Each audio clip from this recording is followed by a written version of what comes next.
안녕하십니까. 그래 나는 꼰대다의 바람입니다. 오늘은 서울대공원 둘레길을 한 바퀴 둘러보면서 썰을 한번 풀어보고자 합니다. 요즘 들어 부쩍 사람들의 생각, 그 생각의 흐름에 대해 깊이 들여다보게 됩니다. 우리가 살아가면서 마주치는 수많은 선택들, 그리고 그 선택이 흘러가는 방향을 가만히 살펴보면 참 많은 것이 보이기 때문입니다. 그동안은 미처 생각하지 않고 살았던 사람들의 사고 능력이 눈에 들어오기 시작하면서 제 안에서도 하나의 선명한 기준이 만들어져 가고 있는 것 같습니다. 어떤 사람을 가까이 두고 또 어떤 사람을 멀리 해야 하는가. 결국 사람들의 생각의 깊이를 평가하게 되는 것입니다. 우리가 단순히 만나서 일상적인 농담을 주고받고 의미 없는 소리에 같이 소리내어 웃는 그런 대화 속에서는 인간의 본질이 드러나지 않습니다. 누구나 가면을 쓰고 살고 있기 때문입니다. 하지만 대화가 조금만 심도 있는 주제로 들어가면 혹은 삶의 중요한 갈등 앞에 서게 되면 그 사람의 진짜 사고 능력이 고스란히 정체를 드러냅니다. 참 안타깝게도 세상의 많은 사람들은 참 아주 단순하게 살아가고 있는 것 같습니다. 그저 본능적인 사고에 기대어 살아가는 것처럼 보입니다. 원래 인간이란 동물체의 한 부류가 아니겠습니까? 그러니 눈앞의 이익을 쫓고 즉각적인 감정을 분출하면서 그저 편한 대로 살아가고자 하는 본능의 지배를 당하는 것이 어쩌면 가장 자연스러운 상태일지도 모릅니다. 하지만 인간이 다른 동물들과 달리 만물의 영장으로 우뚝 설 수 있었던 진짜 이유가 무엇이겠습니까? 철학자 아리스토텔레스가 말했듯이 인간은 본질적으로 이성적 동물이기 때문입니다. 우리는 이 원초적인 본능을 극복해냈습니다.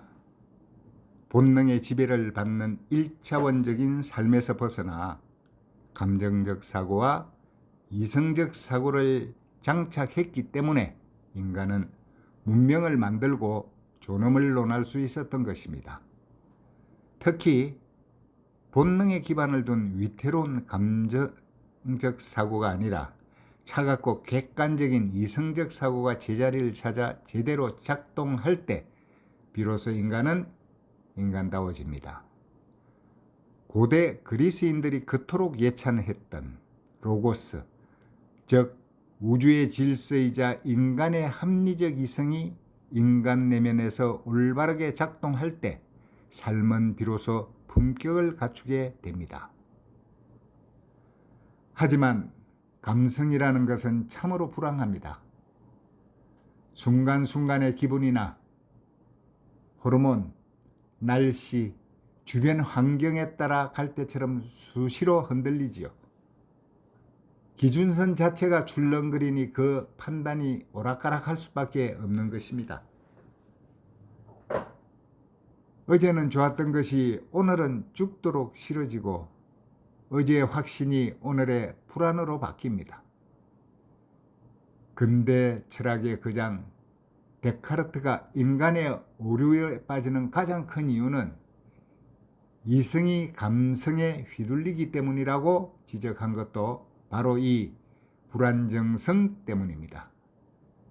그래서 인간관계에 있어서도 감성적 판단의 지배를 당하는 사람보다는 이성적 판단의 중심을 잡고 있는 사람들이 훨씬 더 안정적이고 믿음이 갈 수밖에 없습니다. 기분 나쁘다고 선을 넘지 않고 억울하게 타인을 평가하지 않는 일관성, 그것이 예측 가능성을 만들고 그 예측 가능성이 결국 깊은 신뢰 뿌리가 되기 때문입니다. 그런데 세상이 하도 난잡하고 혼탁하다 보니 이 이성의 힘이 끔찍하게 왜곡되는 일들이 도처에서 벌어지고 있습니다. 이른바 간교한 이성을 가진 자들 때문입니다. 머리는 비상하고 논리는 정연하지만 그 중심에 도덕과 품격이 빠져 있는 자들이지요. 철학 역사에서 이들을 소피스트, 궤변자라고 불렀습니다. 이들은 자신의 사악한 이익과 영달을 위해서라면 무슨 짓이든 합니다. 그리고 그들의 가장 강력한 무기는 바로 이성적 사고가 부족하여 감성에 쉽게 휘둘리는 무고한 부류들입니다. 이 간교한 자들은 대중의 마음속에 내재된 원초적인 불안, 분노, 소외감을 정확하게 짚어냅니다. 그리고 교묘하게 짜인 프레임과 자극적인 언어로 그들의 감정을 뒤흔듭니다. 역사가 증명하지 않습니까? 인류 역사상 가장 끔찍한 비극 중 하나였던 나치 독일의 출현 역시 마찬가지였습니다. 천재적인 선동가였던 괴벨스는 선동은 한 문장으로도 가능하지만 이를 해명하려면 수십 장의 문서가 필요하다며 이성이 마비된 대중을 감성으로 철저히 이용했습니다. 경제적 궁핍과 패전의 열등감에 사로잡혀 있던 독일 대중은 그의 자극적인 언어에 매료되어 광기에 휩싸였고 결국 인류 역사에 씻을 수 없는 죄를 지었습니다. 그럼 지금 우리가 살아가고 있는 이 세대는 과연 따를까요? 수많은 선동가들이 그럴싸한 거짓 논리로 포장된 언어로 이성이 마비된 감성적 부류들에게 마약처럼 스며들고 있습니다. 결국 그들을 앞세워 세상을 어지럽히고 사회를 분열시킵니다. 수많은 사람들이 이용당하고 있으면서도 자신들이 정의를 위해 싸우고 있다는 착각에 빠져 신념의 노예가 되어버립니다. 참으로 비극적이고도 난잡한 세상의 단면입니다. 프랑스의 위대한 사상가 볼테르는 일찍이 이렇게 경고했습니다. 당신을 불합리하게 믿게 만들 수 있는 자들은 당신을 불의하게 행동하도록 만들 수도 있다. 이성이 결여된 맹목적인 믿음이 얼마나 쉽게 악으로 돌변할 수 있을지를 꿰뚫어 본 통찰입니다. 간교한 자들에게 이용당하는 이들을 보면 가슴 깊은 곳에서 답답함과 안타까움이 동시에 밀려옵니다. 그러나 동시에 깨닫게 됩니다. 세상을 어지럽히는 것은 선동가들의 거짓 목소리뿐만 아니라 어쩌면 중심을 잡아야 할 이성의 침묵 때문일지도 모른다는 것입니다.